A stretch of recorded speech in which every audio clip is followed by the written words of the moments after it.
Observe this heron. It's not moving a muscle. It's standing, perfectly balanced, and has motion that we can describe as still. In physics, we call this type of motion being at rest. It's something that feels so natural and comfortable in your brain, but it's a big lie.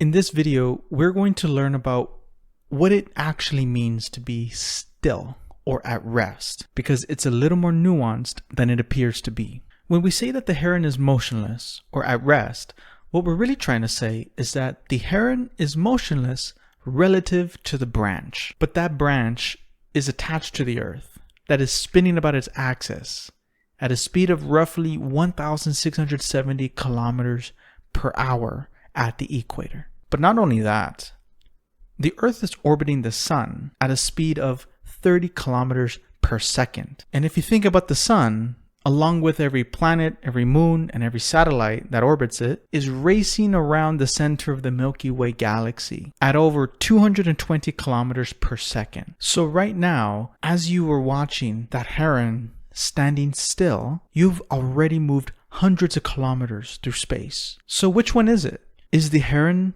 actually standing still? Or is the heron traveling at extremely high speeds throughout the universe? The answer is both. Here's the important idea. Motion is not something that objects have. It's not a label you can stick on an object. Motion is a relationship. The truth is that it all depends on your frame of reference. There is no cosmic referee that is going to ultimately decide which pair of eyeballs observed the real motion. That doesn't exist. There is no universal background. There is no such thing as an absolute frame of reference. Physicists in the past desperately wanted there to be an absolute frame of reference. So when someone casually says, "I saw the car going 100 miles per hour," they're taking a shortcut. They're not giving the full picture. When they say that sentence, they actually mean to say the car is going 100 miles per hour relative to the ground or relative to the road. The relative to what question is not a picky question. It's not a got you.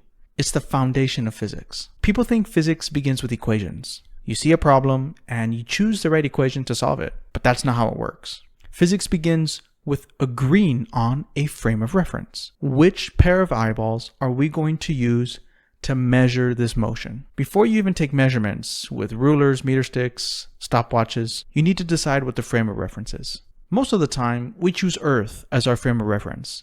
Not because it's still, but because it makes the math a lot easier to work with. It's a lie we tell ourselves, but it works. But remembering in the back of your head that it's always a choice.